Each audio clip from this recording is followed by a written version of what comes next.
witness my journey.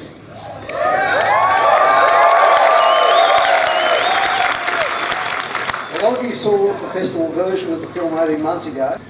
From the success of that evening, Trishy and Steve hopped the plane to Hollywood for the ITV festival, where the film was very warmly received. A day after arriving home, they received word they'd won the Golden Ace Award for the 2012 Las Vegas Film Festival.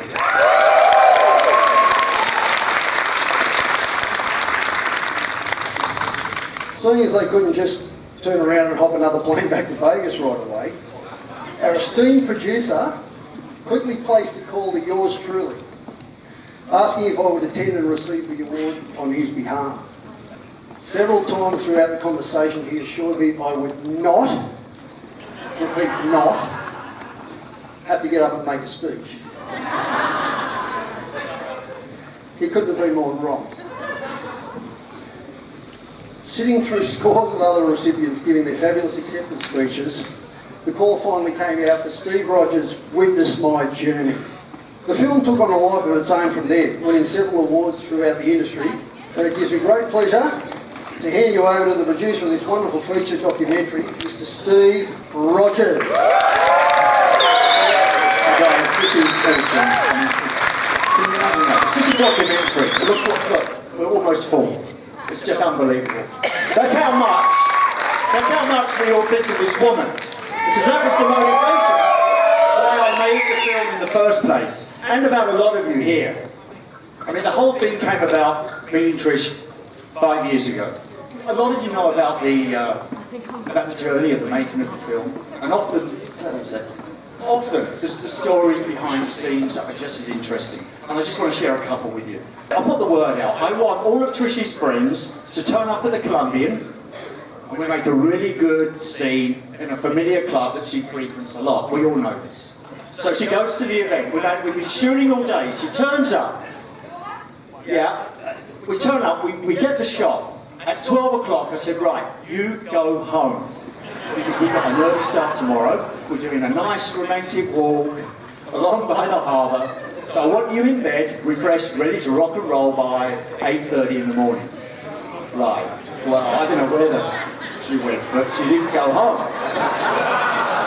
Is it Janos? Were you to blame? Where is he? Yep. Right. So we turn up the very next day. We're refreshed. I turn up with the crew, and I knew something was wrong immediately. I walk in, and Johnny says, "Oh, g'day, Steve. You know, how you doing?" So I'm good. How are you doing? She's only just walked through the door. Yeah, I mean, what time? Huh? Yeah, Janos, what happened to you? Trish decides she's now entering REM. You know, she's about to go unconscious.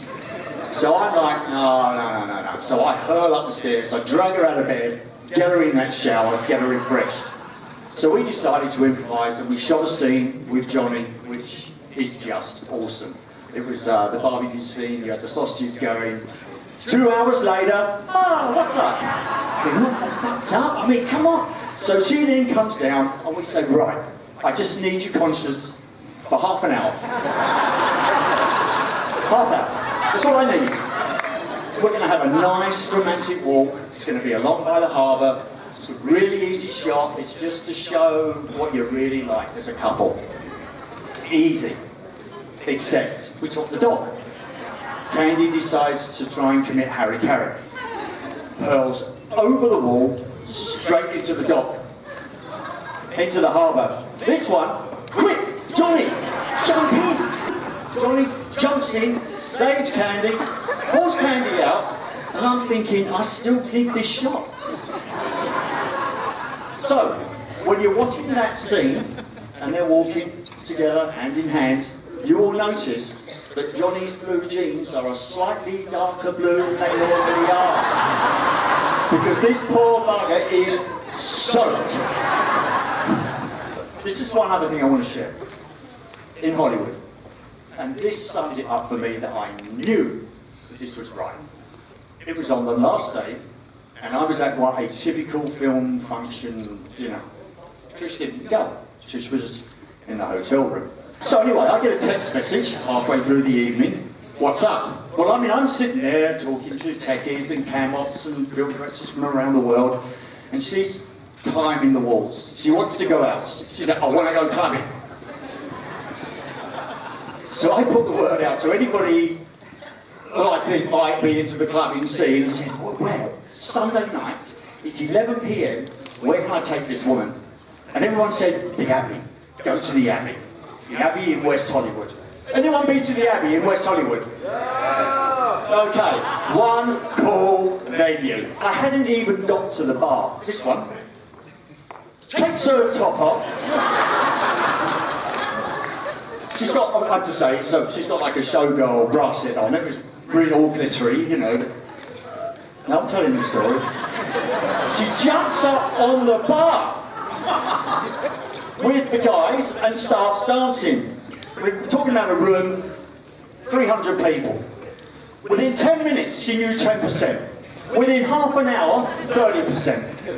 After about an hour and a half, a guy comes over to me. They were a really friendly crew. We had a great night. A guy comes over to me and he says to me, he starts talking, picks up on the accent, and he says, there's somebody else here with a funny accent.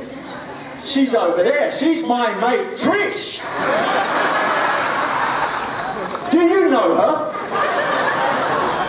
By the time we left, 3/4, if not all of them, were all out saying, yelling down Sunset Boulevard, goodbye to Trish. And it was at that point that I knew the magic of this woman. She knew no one in that club when she arrived, and she knew everyone by the time we left, in 2 hours.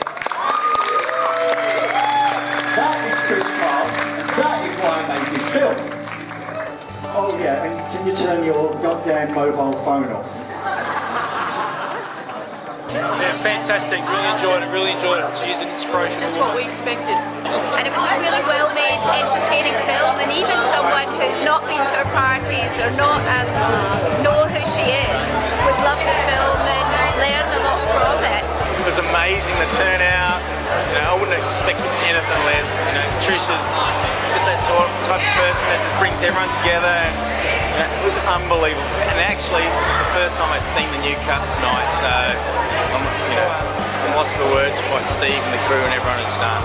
And I'd just like to thank everyone that's come out and supported us tonight, especially Trish. It's all about Trish tonight. Well, I think all it did was seal Trish's legendary status. She is the most wonderful lady, and I admire her so much. She's an absolutely wonderful person and an inspiration to us all.